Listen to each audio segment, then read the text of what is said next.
Okie dokie. Let's get this going. I really should get a prompt or cue to just like flash like spoiler for talking about the later episodes of Erased and whatnot whenever we're doing this. Okie dokie. But I digress. Let's get right into it. So, episode 7. Satoru forces a revival, going back to the museum and abducting Kaio to save her with the help of his friends, finally not shouldering everything on his own, which is a huge character point for Satoru. I'm super glad he finally went to the past after kind of getting screwed, you know, with the shock of Kaio being abducted and killed in the past after everything that he did. And then, you know, actually seeing the killer triggering his revival, which is just like, oh man, that's salt in the wound for the killer. So yeah, we see Satoru come back with a revival back to 1988 once more in the Science Center with Kaio. Some very huge foreshadowing, Satoru's promise of a final revival, meaning that this is going to be the final revival for, you know, the story, which is kind of cool. And, you know, just having foresight of watching the entire anime, that it's just a nice little touch. And then nice little nod to start that Satoru tells his mom the connecting train routes when she asks for it in the future, just to, you know, have a connection and be like, yeah, I'm gonna save you. And it, you know, Khemia is way too bright for his own good, you know, asking questions about the whole book. It's like, hey, did you read that book that I let you borrow when there was no book, because he noticed a change in Satoru, that he was like, you're practically a different person and everything. Stuff like that. Okay, love the job they do with Khemia, showing he is as smart and observant even as a kid, but couldn't do anything like Satoru was when he was a kid before. That he, you know, I mean, they're kids, what can you expect, but still to live with that grief of, you know, not being able to do anything growing up just because you're a kid and not having the understanding. And then as the story continues, Satoru says he throws caution to the wind and finally lets his friends help instead of shouldering everything, which is just massive, and, you know, figuring out new things because of it. Funny that they toy around for a second that Yuki is the killer again with the sudden zoom in and Yuki freaking out. Enjoy that Kaio has friends, like, you know, the music changing, the kind of almost foreshadowing with the box cutter and then his eyes darting around. And then, even though, you know, we know for an absolute fact. Oh, nice, Tokyo. Good to hear. Good to hear. Glad you get to go to your concert. Okie dokie. And then,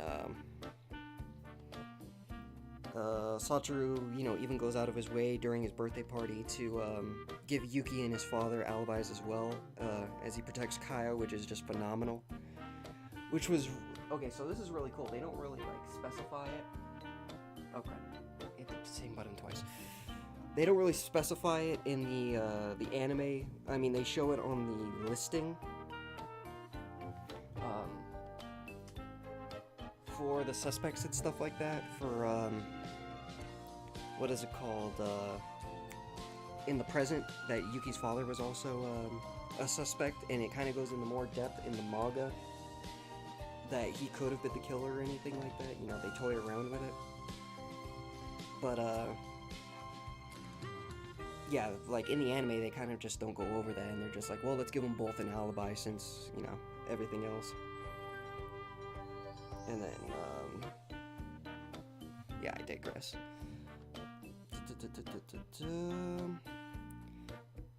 Extremely glad that Khemia stopped Satoru from doing something too drastic like killing Kaio's mother. In the dub versus the sub, he's just gonna push her, even, and he says even if it means killing her, you know, I'll do it. But in the sub, he was going, you know, to be drastic enough. And it's really cool in the anime that they show kind of this juxtaposition of always blues and reds for doing something of murderous intent or anything like that, versus like justice and right with being bright blue. Like, it's a very common theme in the show that's pretty trippy and cool to see all the time. Okay, there we go. Also in this scene, like compared to the manga, that Satoru actually went like out of his way in the present to learn how to make a stun gun, like in the easiest way possible, which was an old disposable camera with a flash and just modifying it, and that's what he was gonna use to attack Kaio's mother, but they changed it to just being, you know, a push in the anime, even though in the manga, like, yeah, it's a change that they did to make it a little bit more cohesive.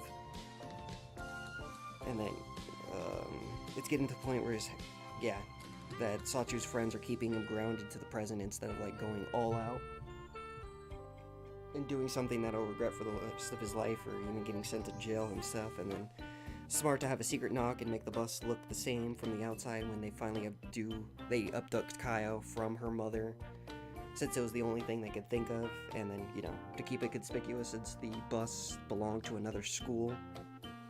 And they make it a point later to even say that the school is the same school that the second victim is from, Aya. And then can't even talk. Satoru continues to give Kaio things to look forward to in the future to keep her hope alive. Summer camp with all their friends and everything like that, and say, yes, we can. I promise. And she's like, well, I'm not too sure. And he's like, no. It's like, we'll be able to. Then the infamous poster shot of the anime that they use for everywhere with Satoru in the bus with Kaio as she falls asleep, and then, a few seconds later, he does. Thought that was a nice little nod to it. And then, by letting Satoru's friends help, he gains more insight and creative ways to save the people around him, like the bus, like bringing in the heater and everything like that, and everyone helping out and like making sure everyone is together and protected and safe. And if one person can't look over anyone else, they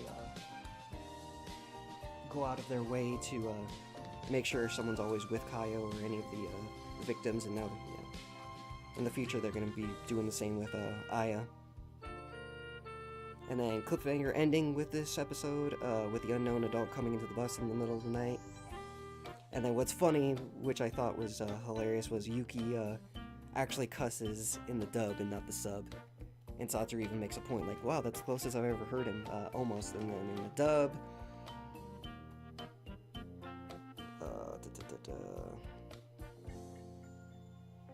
oh yeah, Khemia saying that Satoru's mother would be like, oh yeah, she would say that, saying good job or anything like that for saying Kaio. And then for the sub, yeah, I could see that. And then Dub Satoru having a better segue into asking if Kaio's mom called when he abducted her and everything like that. Just some of the information flowed a little bit better. But I think that's just the case of, writing things after the fact, that when it first premieres. Okie dokie, so, episode 8, Kaio lives in the bus until running randomly with the killer, only known to Satoru, and takes her back to his house. And then Sachiko, Satoru's mother is always so damn observant, putting together things. Satoru is keeping Kaio away from her mother, and gets up earlier to make him breakfast along with a lunch, even a note to Kaio. Like, it's funny, she lets him still make his decisions even though she knows exactly what he's doing, because she trusts him so damn much. Even as a kid, it's just, it's hilarious. And then him just calling her witch, like seriously, or yokai, that she could even put things together like that. First time we see Aya finally is in episode 8, as Satoru's running to school after he sees Kaio in the morning. And then Yashiro, Satoru's teacher, already going out of his way as well to call child services right as Kaio goes missing, which is only a day in, and 3 days in, and he called on the second. Actually, no, he called on like the first or second day, which is established. And Satoru finally gets his present fully completed and kind of tears down from that, which is kind of touching. That after failing before, that he finally gets his mittens from Kaio, the handmade gift that he saw destroyed before when the revival kicked in before. And then Satoru has a nice play off from saying the bag and the items belong to a pervert to spare his friends worry. In the dub versus the sub, they kind of layer on more in the dub that it might have been a pervert or someone, kind of sketchy, but not really, killer or a murderer, or even the killer. Just to add, just to give his friends more peace of mind instead of, like, really traumatizing them, since he realizes that they're still kids, but he's a kid with an adult's mind. And then it's nice to see Satoru's teacher and mother can see through him well enough to silently help, i.e. the extra curry that Sachiko makes and the phone call that, Yashiro makes. And then, I know a lot of people would trip out at this and everything like that, so I might as well explain it and stuff like that, that it's a very common thing in Japan for same genders to bathe together, same with family and stuff like this, to save water in tubs. It's really common to sit on a little stool, shower yourself off, and then kind of sit in the tub to relax instead of scrubbing yourself so you don't dirty the water. Just a little cultural thing, just a little insight into the culture and stuff like that, but I digress. Sachiko had even bought Kaio pajamas before everything had kicked off, so that really made me laugh. And then the breakfast scene with Kaio, oh god, is one of the most heartbreaking things I've ever seen. That she can remember when she was a little kid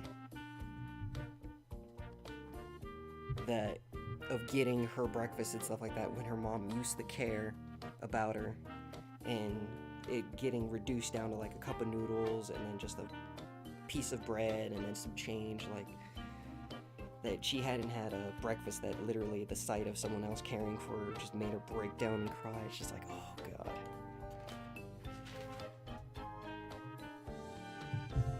Okay, and then the dub plays it. Yeah, okay, I already read that part. I'm just remembering other details that like came up earlier. Kind of getting better at doing the review, so it's like I can remember things that I jotted down even before the page comes up, which is really funny. Okay, so episode 9, Kaio's situation finally comes to a head, and her grandmother takes her in, and Satoru comes in to save the other victims now that he can focus on them since Kaio's safe. So, smart to let Satoru and his mom lead to have Kaio's mom admit to the abuse in the heat of the moment. Not so smart that they didn't have any plans just in case if there was an outbreak, like an outcry like of emotions or anything like that, straight up, Alchemy, aka Kaio's mom, straight up attacks Sachiko with a shovel and actually makes her nose bleed. Crazy, crazy, crazy. And then finally shows Alchemy, Kaio's mom's backstory of an abuse survivor that divorced her husband because her mom told her to, but her loneliness and struggle, being as a single parent just kept welling up of how hard it is that she started to just take it out on her daughter, which is just, that's heart-wrenching. Do love that the show is this mature to say that this is wrong but to explain why it happened, and it totally makes sense, and to pity them, but it still doesn't make it right. Like, everything's just watched away, like, oh, that gives you a reason, that gives you the, it's like, how to explain it? Just because you know the reasons and it makes sense and you relate to why it happened, it doesn't make it right, and it should never have happened to begin with. And then Yashiro with the foresight win to bring Kaio's grandmother to take her in right then, as well as stopping the entire situation and stuff like that. It really did make me sad that Kaio's grandmother felt it was her fault and stuff like that, when it's like, no, your daughter was just terrible. Like, yeah, she could have used extra help and stuff like that, but it was her decision, her awfulness. Like, she could have reached out to other people saying, like, I'm having trouble and stuff like that, instead of taking it out on her daughter. Like, doesn't matter, no matter how strong you are. And then then it's always bittersweet to see that Sachiko finally saved Kaio after all this time, but for her to move. This is one of the things that changed in the, it's a little bit after in the anime versus the, Netflix live series, or even the manga, is that, I don't remember if her grandmother moves closer, or if she lets her take the train or something like that, but she starts coming back to school with everyone. She comes back, and she actually helps Satoru, like, be an outside observer and stuff like that, which is kind of like, oh, it's such a precious moment. That makes me really sad that they didn't keep it in the anime. Okay, so let's see. So it's such a sad moment. And then another thing that, like, they didn't really get into with the anime versus, like, the live action or the manga is that the hero album for Satoru's favorite hero, they never go into detail that Yuki actually gave him the record to begin with, and that whenever he was in trouble, even in the present or stuff like that, or he wanted to relax, he would always put it on. And his it plays up into the future. I don't want to get into it because it would be spoilers and stuff like that.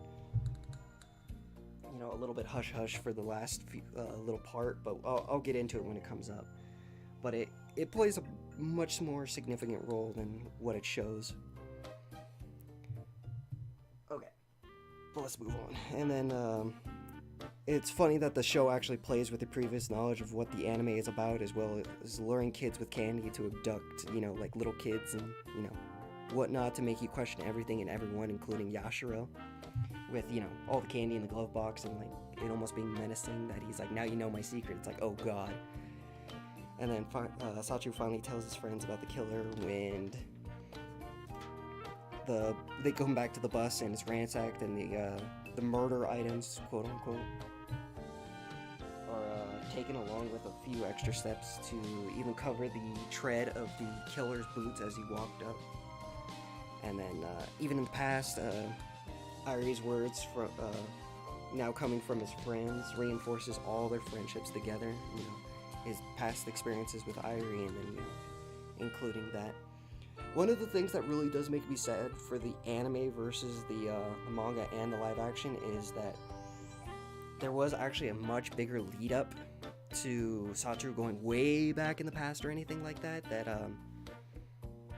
there was actually, like, another arc before Satoru came back to the past where he actually saved a few kids in an abandoned building with Irie, and that's why she trusts him so much at the present.